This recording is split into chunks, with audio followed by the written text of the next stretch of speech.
Headache के बारे में। जैसा कि हम जानते हैं हेडेक काफ़ी कॉमन प्रॉब्लम है और ये सभी एज ग्रुप के लोगों में है। चाहे हम बच्चों की बात करें, पीरियडिक हेडेक की बात करें, चाहे एडल्ट एज ग्रुप में बात करें, चाहे एल्डरली एज ग्रुप में बात करें। और मोटे-मोटे तौर पे बात करें तो हेडेक को हम 3 कैटेगरी में डिवाइड कर सकते हैं। माइग्रेन हेडेक, मस्कुलर हेडेक और जो थोड़े अनकॉमन हेडेक है, सेकेंडरी हेडेक्स हैं जो। माइग्रेन और मस्कुलर हेडेक जो है एक ब्रॉड कैटेगरी जिसको हम प्राइमरी हेडेक में काउंट करते हैं ये, और हर एज ग्रुप में मिलता है। दूसरे सेकेंडरी हेडेक्स हैं। सेकेंडरी हेडेक्स की बात करें तो वो हेडेक्स हैं जिनके कोई सीरियस कारण होता है ब्रेन में, कोई ब्रेन के अंदर सूजन है, गठान है, ट्यूमर है, इन्फेक्शन है। तो हम उनके बारे में बात नहीं करेंगे, हम फोकस करेंगे माइग्रेन के बारे में और मस्कुलर टेंशन हेडेक के बारे में। माइग्रेन एक इस तरह का हेडेक है जो काफी कॉमन है और हम देखते हैं कि इससे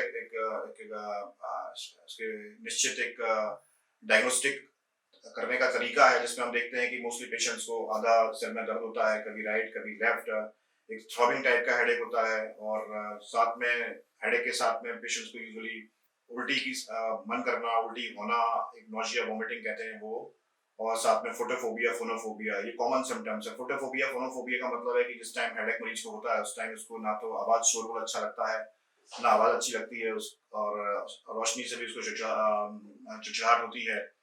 और ये हेडेक जो होते हैं किसी भी एक्टिविटी करने के साथ बढ़ जाते हैं, तो इसको हम माइग्रेन हेडेक कहते हैं। माइग्रेन एक काफी कॉमन प्रॉब्लम है और जहाँ तक बात करें ये क्यों होता है तो कई सारी थ्योरीज है इस विषय में। कई बार हार्मोनल थ्योरीज है, न्यूरोट्रांसमीटर थ्योरीज हैं, तो अलग अलग हैं। बट मोटे तौर पर बात करें तो ये जो खून की जो नलियां होती हैं उसमें किन्हीं कारणों की वजह से ब्लड सप्लाई बढ़ जाती है जिसकी वजह से थ्रॉबिंग हेडेक, काफी सीवियर कैफे हेडेक होता है। वैसे नॉर्मली जो माइग्रेन हेडेक होता है एपिसोडिक हेडेक होता है, once in a while, week में कभी एक बार, महीने में एक बार, 15 दिन में। बट कई बार ये बड़ा फ्रीक्वेंटली हो सकता है जिसको हम क्रॉनिक माइग्रेन हेडेक कहते हैं और वो एक काफी कॉमन प्रॉब्लम है और मरीज को काफी परेशानी पैदा करती है। और दूसरा जो कॉमन जो उसके हम बात करें कि किन कारणों की वजह से होता है, क्या प्रेसिडेंट फैक्टर्स हैं, तो अलग अलग मरीजों में अलग अलग हैं। कई बार जैसे कि कुछ पेशेंट्स का हेडेक जो है ट्रैवल करने से, नींद पूरी न होने से, स्ट्रेस होने से, इन कारणों से बढ़ जाता है। और कई बार सीजन का वेरिएशन होता है। कई बार जो महिलाएं होती हैं उनमें जो पीरियड्स वगैरह आते हैं उस टाइम भी इनकी फ्रीक्वेंसी बढ़ जाती है, इसको मेंस्ट्रुअल माइग्रेन कहते हैं। और भी कई सारे कारण हैं जिनकी वजह से ये हेडेक बढ़ सकता है। तो हर पेशेंट्स में प्रेसिपिटेटिंग फैक्टर्स अलग अलग होते हैं, तो वो पहचानने होते हैं हमको डायग्नोस करते वक्त कि एक काफी उसका बड़ा रोल है। जब तक हम प्रेसिपिटेटिंग फैक्टर्स को कंट्रोल नहीं करेंगे तो माइग्रेन को कंट्रोल करेंगे नहीं कर पाते हैं। जहाँ तक ट्रीटमेंट ऑप्शंस के बारे में बात है माइग्रेन में, तो इनफ्रीक्वेंट एपिसोड्स हैं, जिन पेशेंट्स में एपिसोड्स इतने फ्रीक्वेंट नहीं है, कभी कभार हेडेक होता है, उनमें मोस्टली हम सिर्फ दर्द कम करने के लिए मेडिसिन देते हैं, यानी कि अबॉर्टिव मेडिसिन कहलाती हैं, जिनको कहते हैं हेडेक को अबॉर्ट करने के लिए, एक्यूट एपिसोड को अबॉर्ट करने के लिए। चाहे वो कभी सीवियर तो इंजेक्शन भी हो सकते हैं, मेडिसिन हो सकती हैं। और कई बार वो पेशेंट्स होते हैं जिनको बार बार फ्रीक्वेंट हेडेक्स हो रहा है, वीक में 3 बार से ज्यादा हो रहा है या हफ्ते में महीने में 15 दिन से ज्यादा हेडेक हो रहा है, जिनको क्रॉनिक माइग्रेन हेडेक कहते हैं। उनमें फिर हमको प्रोफाइलेक्टिक थेरेपी देनी पड़ती है, मेडिसिन चालू करनी पड़ती है। कई बार महीना 2 महीने मेडिसिन देना पड़ता है।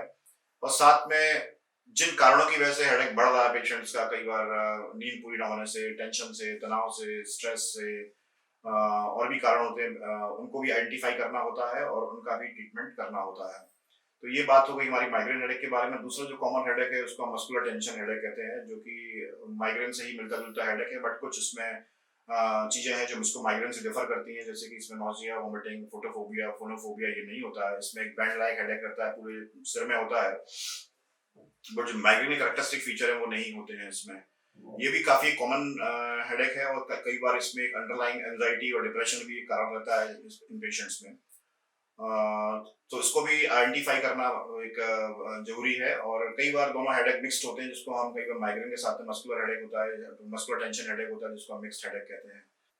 ये जरूरी है कि इनको एग्जैक्टली इनका जो डायग्नोस किया जाए कि ये माइग्रेन हेडेक है, ये मिक्स्ड हेडेक है, ये कि ये मस्कुलर टेंशन हेडेक है या सेकेंडरी हेडेक है। तो इस तरह को हेडेक को आइडेंटिफाई और डायग्नोस करना जरूरी है। कई बार इसके लिए इन्वेस्टिगेशंस भी करनी पड़ती हैं, सीटी स्कैन, एमआरआई और ब्लड टेस्ट भी करने पड़ते हैं। तो जब ये डायग्नोसिस बन जाता है प्रॉपर, तो उसके बाद हम इसको मरीज को बेहतर तरीके से इसको ट्रीट कर सकते हैं। साथ में प्रिवेंशन के ऊपर कि अगले एपिसोड्स आगे ना हो, उसका भी ध्यान दिया जाता है। तो जिन कारणों को मरीज में हम आइडेंटिफाई करते हैं किन कारणों की वजह से हो रहा है, तो उन पे भी ध्यान रखना जरूरी है ताकि इसको कंट्रोल किया जा सके। और इसके अलावा हमारे मेंटल न्यूरो हॉस्पिटल में हेडेक को लेके एक विशेष सुविधाएं भी हैं, जैसे कि कुछ स्पेशलाइज्ड थेरेपी है, इंजेक्शन थेरेपी है, एपिडुरल इंजेक्शंस हैं, इसके अलावा रेडियो फ्रीक्वेंसी ट्रीटमेंट है, और भी विशेष जो हेडेक के लिए थेरेपीज हैं वो अवेलेबल हैं। तो उसके लिए आप यहाँ संपर्क कर सकते हैं।